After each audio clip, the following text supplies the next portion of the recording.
Señoras y señores, muchas gracias por estar con nosotros. Durante el seminario todos los participantes solo podrán escuchar y al finalizar la presentación tendremos una sesión de preguntas y respuestas. Para realizar las preguntas durante la presentación, por favor escríbanla en la casilla de chat del lado izquierdo de su pantalla y seleccione el botón Send para que sea enviada directamente a los presentadores. Si usted no ve la casilla de chat en el lado izquierdo de su pantalla, por favor seleccione el botón Show Chat que se encuentra en la parte superior izquierda de esa pantalla. Cuando usted envíe una pregunta, esta será vista por el doctor Garrido y el moderador, pero no por los demás participantes. Durante el seminario no podremos contestar preguntas relacionadas con situaciones médicas individuales y haremos nuestro mejor esfuerzo por contestar la mayor cantidad de preguntas posibles al finalizar la presentación. Si tienen dificultades técnicas durante la presentación, pueden solicitar asistencia por medio de la facilidad de preguntas y respuestas del chat. Les recordamos que esta presentación está siendo grabada con el objeto de poder presentarla en el futuro. Y por favor, recuerden que la información suministrada en este seminario en ningún caso sustituye ni reemplaza los conceptos de los médicos tratantes. Bienvenidos al seminario Tumores del estroma gastrointestinal, avances en diagnóstico y tratamiento. Este seminario va a ser conducido por el doctor Marcelo Garrido Salvo, oncólogo gastrointestinal con amplia experiencia en cánceres digestivos. El doctor Garrido realizó especializaciones en medicina interna y hemato-oncología en la Pontificia Universidad Católica de Chile, de la cual hoy en día es académico en la Escuela de Medicina. Posteriormente completó su entrenamiento en oncología gastrointestinal y tumores neuroendocrinos en el Hospital Universitario Central de Asturias en España. Mi nombre es Jairo Becerra, soy miembro de Alianza GIS y seré su moderador durante el día de hoy. Ahora los dejo con el doctor Garrido. Buenos días, muchas gracias por asistir a esta conferencia vía web y a todos los asistentes en la Clínica San Carlos de Apoquindo en Santiago de Chile. Bueno, les voy a tratar de hacer un resumen de los avances en el diagnóstico y tratamiento de los tumores estromales del tracto gastrointestinal, que lo vamos a abreviar como GIST. Lo primero que les quería comentar es que los GIST son tumores originados de la célula que regula el movimiento del tubo digestivo, eso es el sistema nervioso autónomo, y la célula que origina este tumor es la célula de Cajal. Así se llama porque Cajal fue quien le colocó este nombre.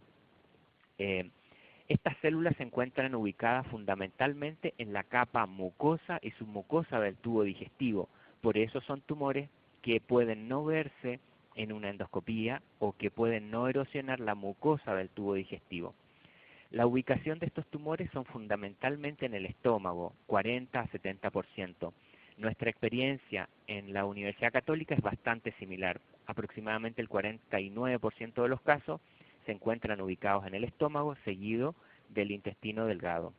En relación a la epidemiología de esta enfermedad, como es una enfermedad rara, los registros son fundamentalmente institucionales y muy pocos nacionales. El ejemplo que les estoy presentando es el Registro Nacional en Taiwán, que ha determinado que hay un caso por cada 100.000 habitantes por año, pero que se ha ido incrementando alrededor de los años, como lo pueden ver en el slide. La mediana edad de presentación de esta enfermedad son 60 a 65 años. En el registro institucional nuestro bordea los 55 años, que es un poco más bajo que lo que se ve a nivel internacional. En Chile también existen esfuerzos de registro a través de fundaciones. Aquí hay una colaboración muy importante con Life RAF Group y hay registro también en otras instituciones de referencia nacionales. En relación a la edad de presentación, la mayoría de los casos se presenta entre los 40 y los 70 años, siendo el pic de incidencia alrededor de los 60 años. La relación hombre y mujer es prácticamente 1:1. Solo en las edades extremas, tanto en la infancia como en la senilidad, las frecuencias pueden cambiar aumentando en favor de las mujeres. Aquí les muestro algunos de los síndromes genéticos que predisponen a esta enfermedad. Como les he comentado, es una enfermedad rara y los síndromes genéticos asociados a ella son más raros aún. Por ejemplo, el GIST familiar, que se describe por alteraciones en los genes KIT y del receptor alfa del factor de crecimiento derivado de plaquetas, representa menos del 0,1% de todos los GIST. Habitualmente estas enfermedades se manifiestan como GIST en múltiples ubicaciones en el tubo digestivo. Otros síndromes genéticos que uno puede ver en gente a temprana edad son el llamado síndrome triada de Carney, el síndrome Carney-Stratakis y la neurofibromatosis tipo 1. En el slide les muestro la piel con neurofibromas de un paciente con neurofibromatosis tipo 1 y al costado una imagen histológica de cómo se ve la neurofibromatosis bajo la visión del patólogo. En relación a cómo llegar a un adecuado diagnóstico y tratamiento, frente a cualquier sospecha, ya sea por el médico general o un médico especialista de GIST, lo ideal es referirlo a un centro de referencia. De igual manera, cuando un especialista puede ver un paciente que tiene GIST y que está confirmado con una muestra histológica, lo ideal también es referirlo a un centro de referencia. Este tópico es muy importante debido a cómo es una enfermedad rara, el equipamiento tecnológico y la especialización médica no puede estar en todos los centros. Me refiero específicamente en la parte diagnóstico al contar con endoscopía especializada, endosonografía, escáner, a la biopsia con las inmunohistoquímicas específicas y las mutaciones según corresponda. En la parte de la etapificación, la tomografía axial computada y a veces la tomografía por emisión de positrones. La evaluación de resecabilidad a través de la resonancia magnética.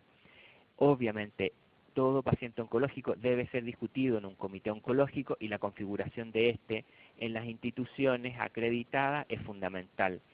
Permite la confirmación diagnóstica, reconfirmar la etapa y obviamente definir el tratamiento.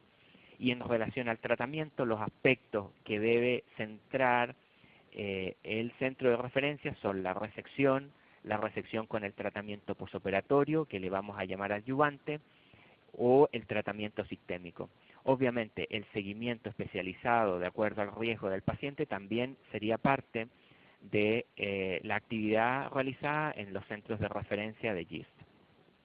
Esta es una imagen de cómo se ve a nivel endoscópico un tumor GIST.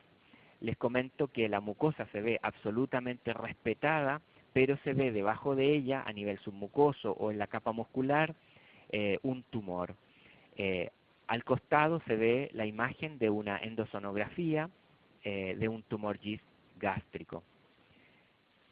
A continuación les muestro cómo se ven estas imágenes a nivel de la tomografía axial computada, que se abrevia TAC. Se ven tumores que dependen de la pared del tubo digestivo, en este caso del estómago, y que crecen hacia afuera de él. Es lo que se ve en las dos imágenes que les menciono, una con contraste y la otra sin contraste. Esta es la imagen de cómo se ve a la macroscopía un tumor GIST recién resecado por el cirujano. En general es un tumor muy friable que puede sangrar, por eso es que se requiere cirujanos con entrenamiento específico en la enfermedad. Respecto a la función del patólogo, estas son imágenes histopatológicas de cómo se ven las células de un tumor en un paciente con GIST.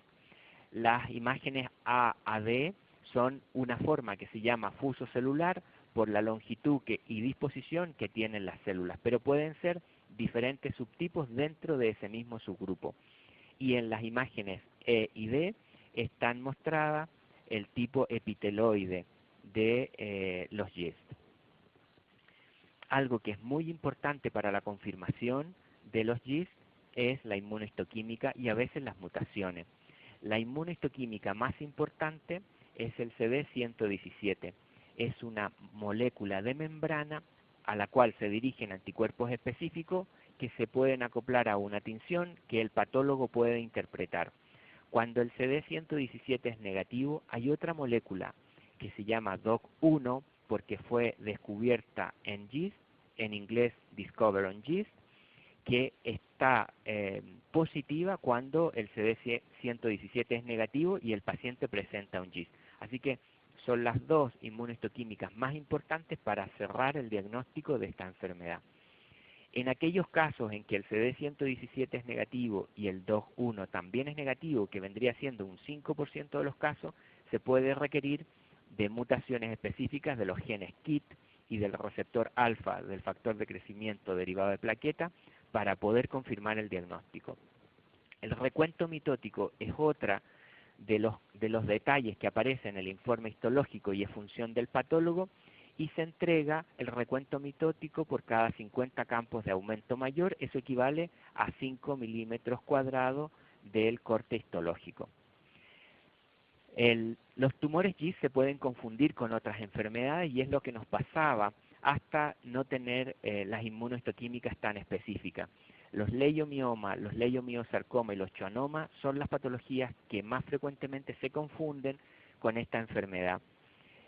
Y aquí la función del patólogo para poder diferenciar cada una de estas patologías es fundamental y nos ayuda a los oncólogos a realizar el tratamiento específico.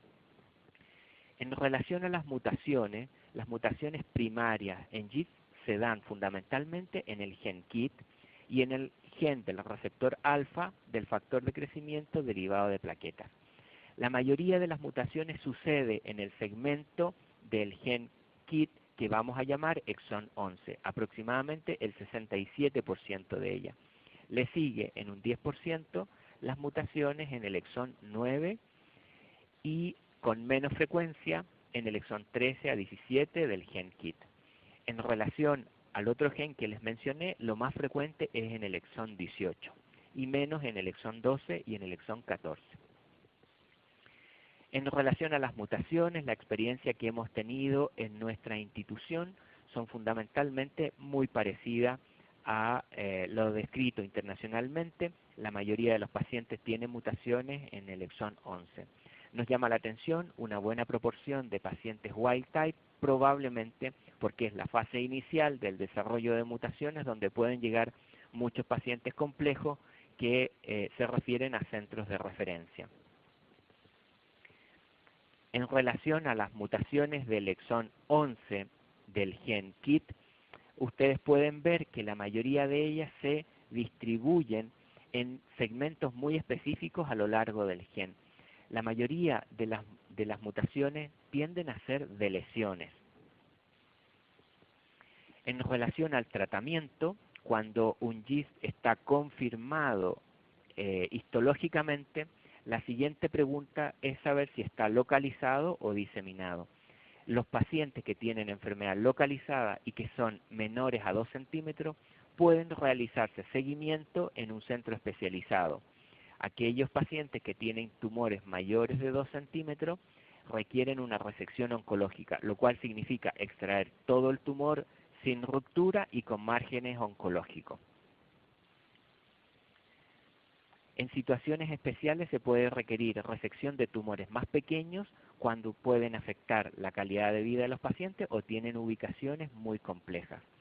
En relación a la experiencia mundial de los casos resecados, esta en la publicación presentada el año 2012 de 3.480 pacientes, donde se ve que aquellos pacientes exitosamente resecados tienen una sobrevida libre de recurrencia, es decir, libre de recaída de la enfermedad, aproximadamente de un 57% a 20 años.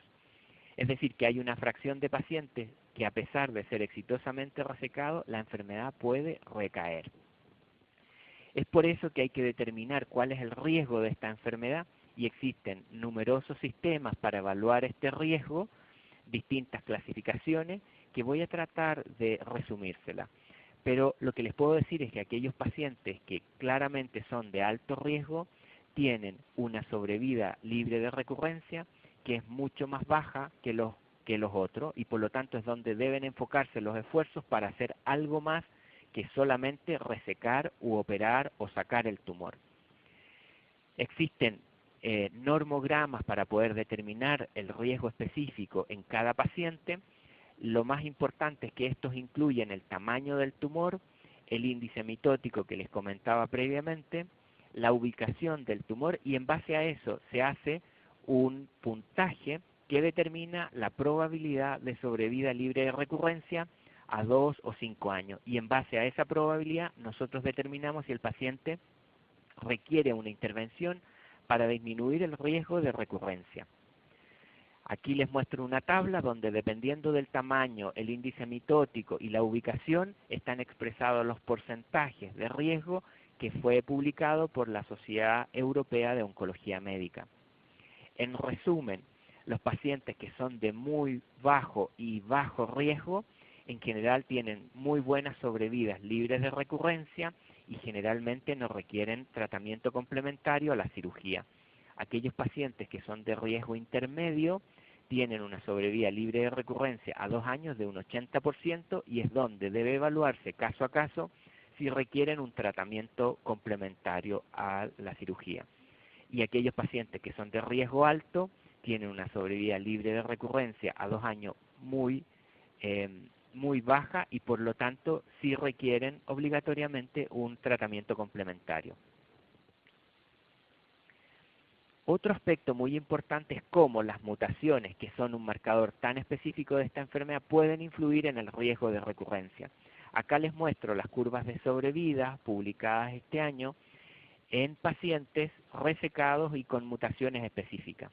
Si ustedes se fijan, los pacientes que tienen más alto riesgo de recurrencia son los que tienen mutaciones en KIT, pero específicamente aquellos que tienen inserciones o deleciones. Así que ya hemos llegado a aclarar que hay mutaciones favorables y desfavorables que pueden ayudar en la toma de decisiones y que están en intenso estudio en este minuto y no constituyen todavía un estándar en el manejo para evaluar la recurrencia postoperatoria.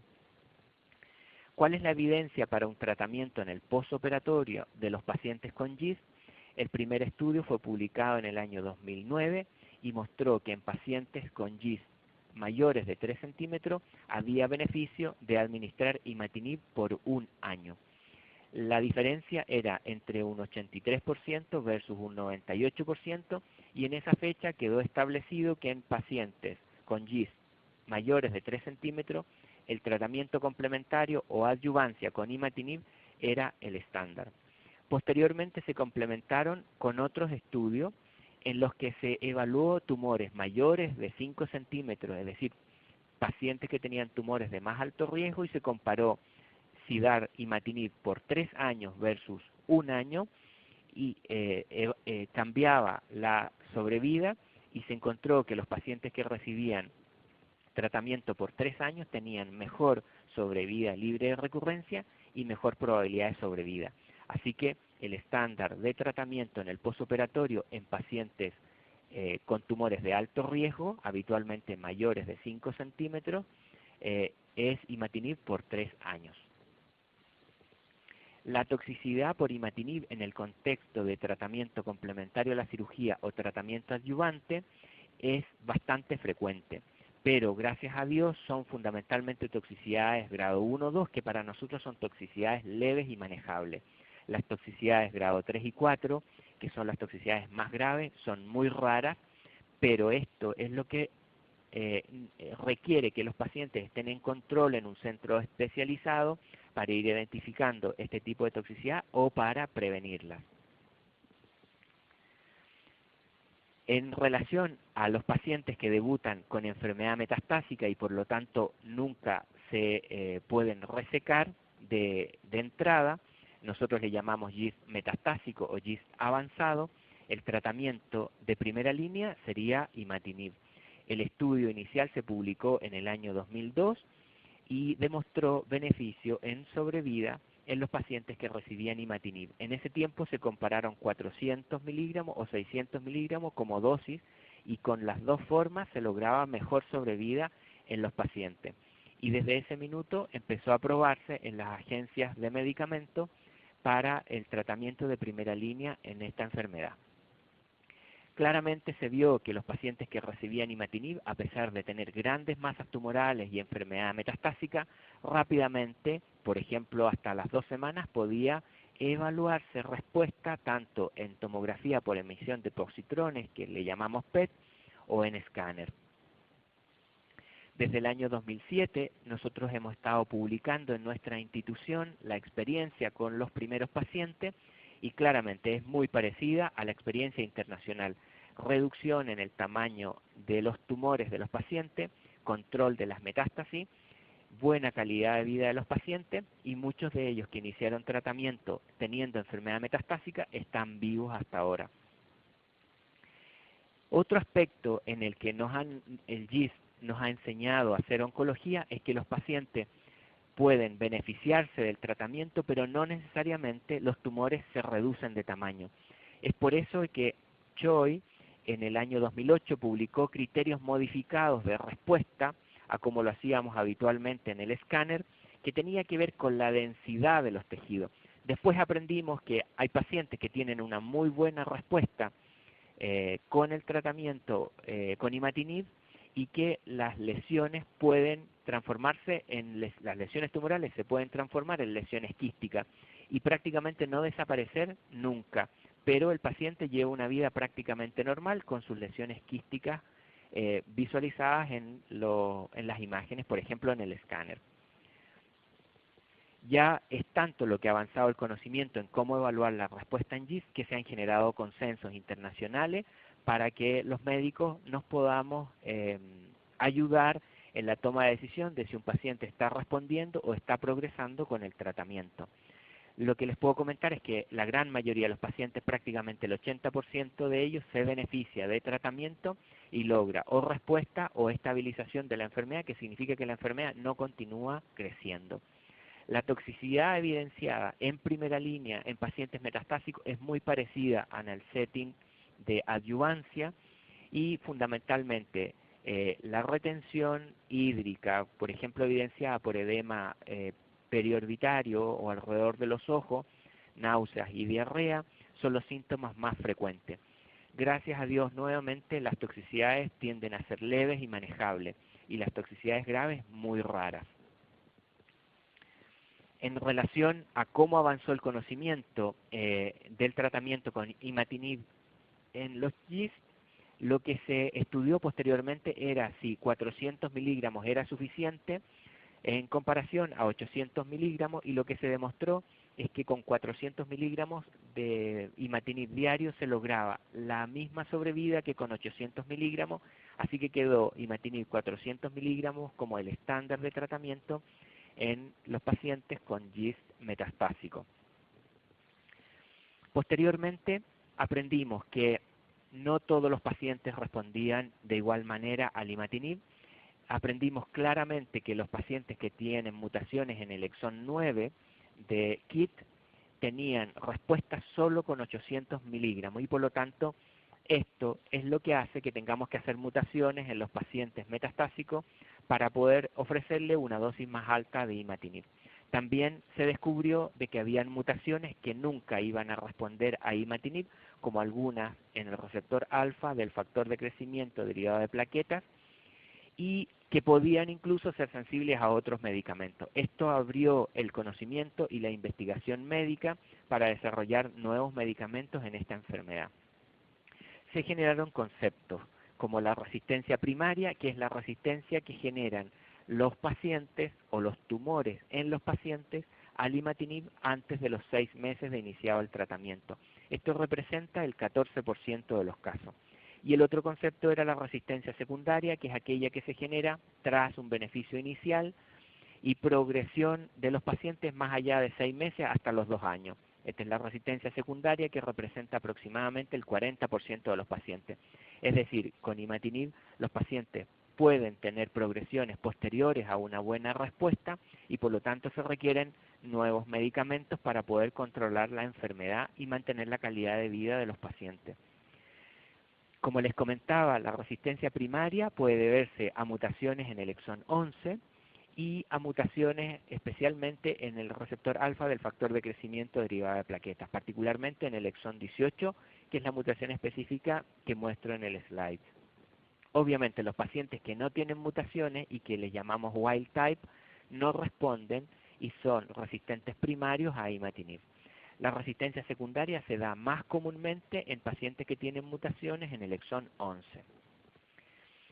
En relación a aquellos pacientes que progresan a imatinib, los estudios se han desarrollado intensamente. El primero de estos estudios publicado en el año 2006 fue con una droga que se llama sunitinib, otro de las drogas inhibidoras de tirosinquinasa, que mostró beneficio en sobrevida libre de progresión en pacientes progresando a imatinib.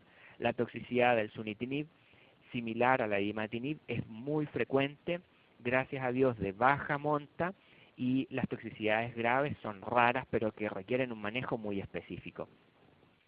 En tercera línea, es decir, pacientes que progresaron a imatinib y que progresan a sunitinib, también hay estudios fase 3 realizados con una droga que se llama regorafenib.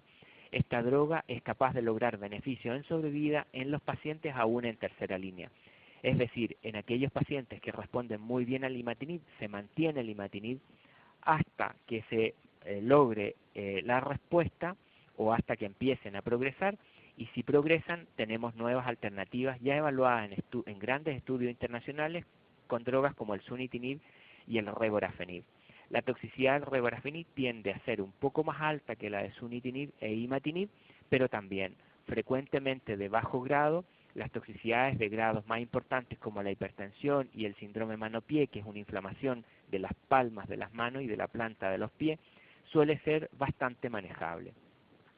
Entonces lo que les he mostrado es que el imatinib tiene un perfil inhibitorio de moléculas que se sobreexpresan en el GIST, pero que van incrementándose en la medida que uno tiene que usar otros medicamentos, como el sunitinib, el sorafenib y el regorafenib, que tienen un perfil inhibitorio bastante parecido.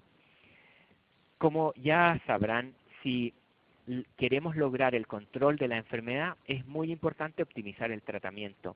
Por eso, el manejar la adherencia de los pacientes al tratamiento es clave, y ahí es donde las fundaciones de pacientes son fundamentales para mantener esta adherencia en el tiempo.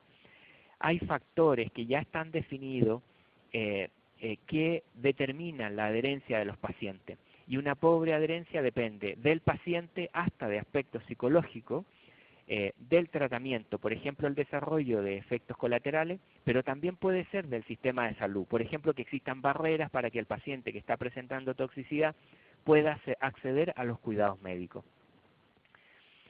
Sin lugar a dudas que ya se han desarrollado guías de cómo manejar cada una de las toxicidades de esta enfermedad, porque así se puede optimizar la adherencia de los pacientes. La educación de los pacientes y el estar revisando el perfil de toxicidades y cómo corregirla es clave en esto, y en eso contribuyen las fundaciones de pacientes, porque continúan la educación del paciente más allá de los controles médicos. Otro aspecto muy importante son las interacciones con drogas. Muchos de los pacientes que usan estos medicamentos pueden requerir otro tipo de medicamentos, por ejemplo para la hipertensión, diabetes, epilepsia, etcétera, que pueden alterar los medicamentos, los niveles plasmáticos del fármaco oncológico. Por eso es muy importante siempre estarlos revisando y contar con otros especialistas para poder modificar los tratamientos de otras enfermedades para evitar la progresión de la enfermedad.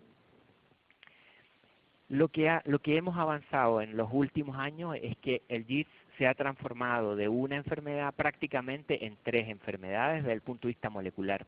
Aquellos pacientes que fundamentalmente tienen mutaciones de KIT, aquellos que tienen mutaciones especialmente del receptor alfa del factor de crecimiento derivado de plaquetas, y aquellos que les llamamos wild type porque no tienen mutaciones ni en el KIT ni en el receptor alfa del factor de crecimiento derivado de plaquetas. En esos casos lo que se ha encontrado son mutaciones en otros genes que no conocemos muy bien en oncología, como BRAF, en RAS o como el gen de la neurofibromatosis. Probablemente todas estas mutaciones van a tener tratamientos estándar en los próximos años con otro tipo de fármacos. Ya les comenté que los pacientes pueden desarrollar resistencia secundaria y esto fundamentalmente se debe a mutaciones secundarias y es muy importante estar conociendo qué pacientes están teniendo resistencia secundaria para poder ir cambiándolos de tratamiento a aquellas drogas que tienen un perfil inhibitorio de tirosinquinasa mucho más amplio. Ya entenderán que con todo el conocimiento de mutaciones y alteraciones moleculares en esta enfermedad se ha desarrollado un sinnúmero de fármacos y que están en intenso estudio para poder inhibir alteraciones moleculares específicas en esta enfermedad. La mayoría de los pacientes que participan en estudios clínicos a nivel mundial están recibiendo drogas como nilotinib, dasatinib, masatinib, batalanib, etcétera. Terminan en el NIP porque son todos pequeñas moléculas inhibidores de tirosinquinasa que van a bloquear alteraciones moleculares muy específicas del GIS que se ha descubierto en los últimos años.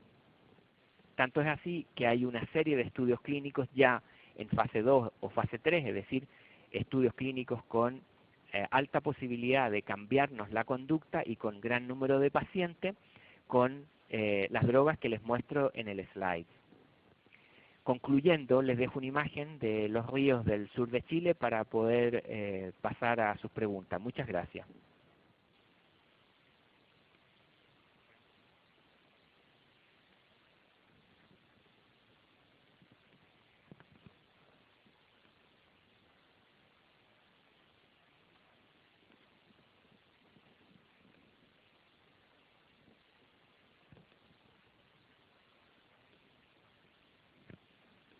Jairo, por favor. Gracias, doctor Garrido. Ya tenemos algunas preguntas. Aquí va la primera. Dice, doctor, ¿puede haber falsos positivos de CD117? De ser así, ¿cómo se pueden evitar estos falsos positivos? Sí, sin lugar a duda que puede haber falsos positivos de CD117. Hay muchas patologías hematológicas que pueden marcar para esta molécula. Lo más importante es contar también con la inmunistoquímica del DOG1 que ayuda a diferenciarlo y si aún así se sigue quedando con la duda después de la visión en hematoxilina eosina y la inmunistoquímica, poder contar con las mutaciones específicas del GIS. Al final hay que hacer un análisis del cuadro clínico del paciente, la hematoxilina eosina que ve el patólogo con la inmunistoquímica y si aún así no calza para el diagnóstico, habría que concluir con las mutaciones cuando se genera la duda. Ok, la segunda pregunta es la siguiente. Dice, ¿se puede hacer la resección aunque el tumor sea menor de 2 centímetros? La respuesta es que sí.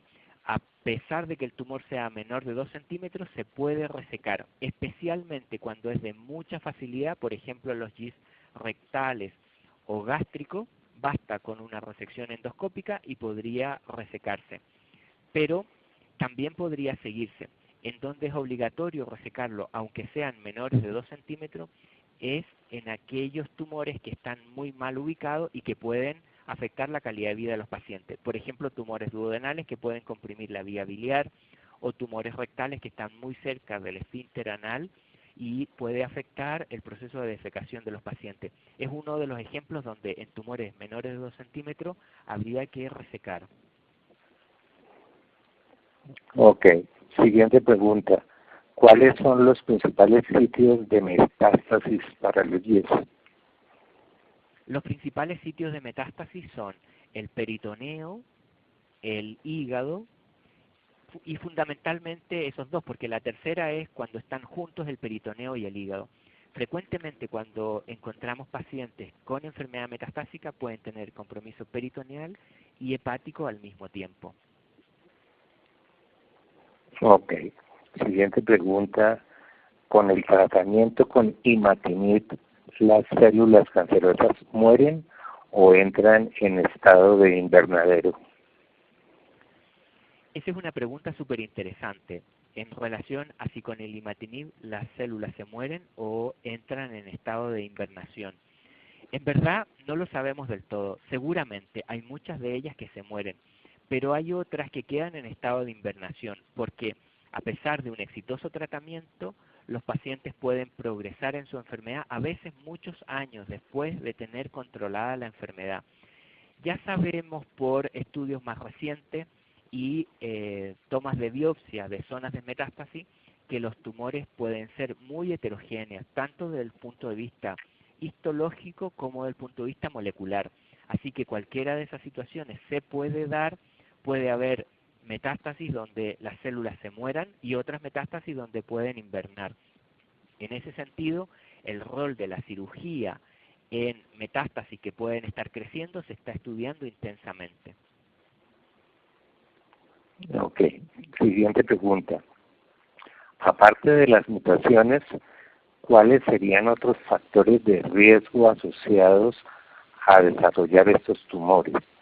¿Qué factores de riesgo sumado a las mutaciones harían que se desarrolle la enfermedad? Hasta el momento no sabemos cuáles son los factores de riesgo para desarrollar esta enfermedad. Por ejemplo, en otros cánceres sabemos que, por ejemplo, el fumar puede aumentar el riesgo de hacer un cáncer de pulmón. GIST no tiene factores de riesgo conocidos. Lo que sabemos son las alteraciones moleculares y el factor de riesgo más importante sería tener mutaciones que les mencioné relacionadas con los síndromes genéticos de GIST, pero esos son una minoría de los casos. En términos generales, no conocemos cuáles son los factores de riesgo ambientales o poblacionales para producir la enfermedad. Ok, siguiente pregunta. ¿Qué avances ha habido en las técnicas de cirugía para tumores de ubicación difícil? Bueno, yo soy oncólogo, no tengo experiencia quirúrgica, así que es una pregunta muy difícil de responder en referencia a las nuevas técnicas quirúrgicas, pero sin lugar a duda que veo en el manejo multidisciplinario cotidiano con los cirujanos que hay muchas técnicas que se pueden usar para poder dejar a los pacientes libres de enfermedad. Por ejemplo, resecciones endoscópicas, embolizaciones hepáticas, quimioembolización, radiofrecuencia, técnicas laparoscópicas, técnicas mínimamente invasivas en los GIST gástricos, por ejemplo. Bueno, yo creo que el área quirúrgica es un área de intenso desarrollo y de estudio y donde las nuevas técnicas se han ido incorporando. Ok. Siguiente pregunta dice, ¿cuáles son los criterios de resectabilidad? Los criterios de resecabilidad dependen mucho de las imágenes. La resonancia de abdomen nos ayuda mucho. La mayoría de estos tumores están dentro del abdomen y con la discusión con el radiólogo especializado de la relación del tumor con otros órganos vitales se puede evaluar la resecabilidad. Es muy importante discutir este término con un equipo de médicos que incluya a los cirujanos y que incluya también a los radiólogos especializados en técnicas de imágenes. Solo después de una reunión multidisciplinaria con todos ellos se puede evaluar la resecabilidad del paciente. Ok. Otra pregunta. ¿Es importante el examen de mutación en las muestras ya reseccionadas? De regla, le diría que no, en relación al estudio de mutaciones en pacientes resecados. De regla no, porque si el paciente está resecado y tiene muy bajo riesgo de recaer, probablemente nunca requiramos conocer el estudio de mutaciones. Probablemente en aquellos pacientes que son de muy alto riesgo y que tienen riesgo de desarrollar enfermedad metastásica, sí sea importante conocerlo para ir preparando lo que puede hacerse cuando ingresemos a primeras y segundas líneas. Ok. Siguiente pregunta. Dice, ¿en qué zonas puede haber mayores consecuencias o daños? Según se menciona que hay zonas que por su localización requieren intervención quirúrgica. Disculpe, ¿me puede repetir la pregunta? O sea, está más o menos está preguntando es cuáles son las zonas donde puede haber mayores consecuencias o daños cuando se hace una intervención quirúrgica. Sin duda que las zonas que pueden dejar mayor secuela después de una cirugía por GIS es en la zona rectal o colónica muy baja, porque a veces los pacientes pueden requerir amputaciones de la esfera ginecológica en las mujeres o en la parte vesical, que puede dejar déficit de por vida. Probablemente sea la zona que mayor cantidad de secuelas y que pueden alterar la calidad de vida posterior a la resección puede dejar. Ok, siguiente pregunta. ¿Cuál es la opinión del doctor Garrido frente a los nuevos tratamientos que están disponibles? Bueno, mi opinión en relación a los nuevos tratamientos es de mucha esperanza, porque si bien es cierto, el imatinib, nuestra primera droga, ha sido muy exitosa, claramente hay pacientes que pueden progresar después de su uso y hay pacientes que son resistentes al imatinib que pueden requerir otros medicamentos. Así que claramente el desarrollo de toda la tecnología y las nuevas drogas en esta enfermedad nos abre una hermosa puerta de esperanza para el futuro y nos muestra cómo a través del conocimiento de esta enfermedad podemos lograr derrotar la muerte por cáncer.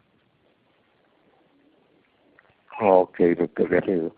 Creo que esta es la otra pregunta. ¿Cuál es la opinión del doctor Garrido acerca de la opción de tener centros de excelencia en América Latina?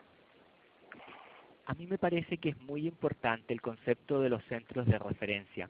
Esta es una enfermedad rara, requiere alta tecnología, requiere médicos especializados y por lo tanto es de alto costo y no se puede contar con toda la tecnología y recursos humanos en todos los centros. Es por eso que probablemente por países, en los países nuestros que somos de recursos limitados, deberíamos tener centros de referencia para que una vez que el paciente es sospechado o confirmado sea derivado para que tenga un manejo moderno.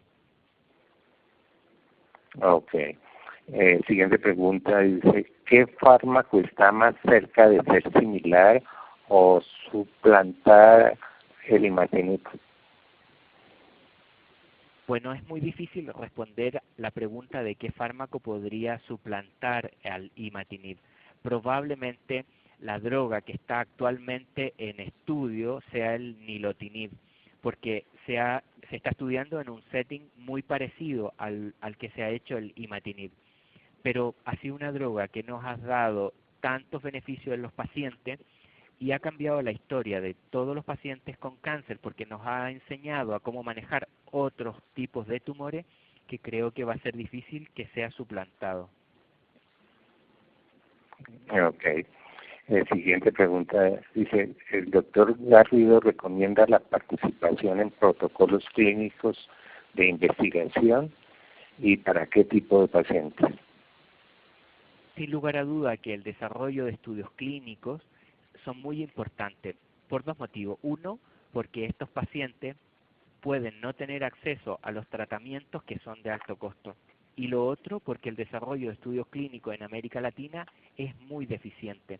De tal manera que el desarrollo de estudios clínicos en esta enfermedad puede abrir puertas para generar centros de referencia y para beneficiar a un mayor número de pacientes. Me parece que es un área muy importante y que tenemos que desarrollar en Latinoamérica. Ok. Siguiente pregunta. ¿Qué hacer en caso de toxicidad al tratamiento? ¿Qué medidas se deben tomar? En caso de toxicidad al tratamiento, lo más importante obviamente es impedirla, prevenirla, evitar que suceda. Para eso el control especializado del paciente es clave. En caso de que se presente la toxicidad, dependiendo de la toxicidad, tratar de seguir las guías internacionales para su manejo. Es lo más importante. En situaciones en las que con las medidas generales u otros medicamentos la toxicidad no es controlada, a veces se requiere reducir dosis o incluso suspender el tratamiento. Ok. Siguiente pregunta. Desde el punto de vista del doctor Garrido, ¿qué país latinoamericano está mejor preparado tanto para el diagnóstico temprano como para el tratamiento de los pacientes con GIS? Esa es una pregunta muy difícil. Lo que preguntan es qué país en Latinoamérica está mejor preparado para hacer un diagnóstico temprano de pacientes con GIS. Yo creo que en Latinoamérica no se puede hablar de países. Hay centros muy desarrollados prácticamente en todos los países que pueden hacer un muy buen diagnóstico precoz en esta enfermedad. Y hay centros que han participado incluso en los estudios clínicos internacionales que yo les he mencionado. Pero el tema va en que los países como en globo deben tomar una conducta de tener centros de referencia, porque todavía tenemos un déficit en diagnóstico y todavía tenemos errores en diagnóstico que puede alterar la calidad de vida y a veces la sobrevida de los pacientes. Y esa es una realidad en Latinoamérica. Otra pregunta, doctor Garrido. ¿Se puede esperar reducción sustancial con tratamiento con imatinib o nilotinib en tumores metastáticos de gran tamaño? La pregunta es si se puede lograr respuesta en tumores de gran tamaño con imatinib o nilotinib. La respuesta es que sí, prácticamente el 80% de los pacientes se beneficia del tratamiento y de ellos el 50% reducen el tamaño de los tumores. Ok. Aquí hay una última pregunta, no la entiendo bien, pero dice, ¿hay algún estudio de respuesta a radioterapia? En general estos tumores, antes de que apareciera el imatinib en el año 2001, los tratábamos con quimioterapia y radioterapia y nuestra experiencia era muy mala. Son tumores que son refractarios a la quimioterapia y a la radioterapia. Ok. Siguiente pregunta, dice, ¿cómo se pueden manejar los efectos secundarios tipo hormonales? Los efectos secundarios tipo hormonales suelen ser raros, pero hay que identificarlos. Por ejemplo, el más frecuente es el desarrollo de hipotiroidismo en pacientes que usan imatinib o sunitinib. Lo más importante es estar haciendo el control clínico habitual de los pacientes, buscar signos de hipotiroidismo, por ejemplo, y controlar la hormona tiroidea o TSH cada 3 meses en la fase inicial del tratamiento. Ok, no hay más preguntas y el tiempo se nos ha agotado. Tenemos que dar por terminado el seminario. Pero antes queremos agradecer la participación de todos ustedes y agradecer al doctor Garrido por su generosa contribución para que cada día sean más los médicos y estudiantes de ciencias de la salud actualizados en este tipo de patología, lo cual estamos convencidos redundará en obtener diagnósticos tempranos de la enfermedad y por ende tratamientos más certeros. Perfecto, muchas gracias.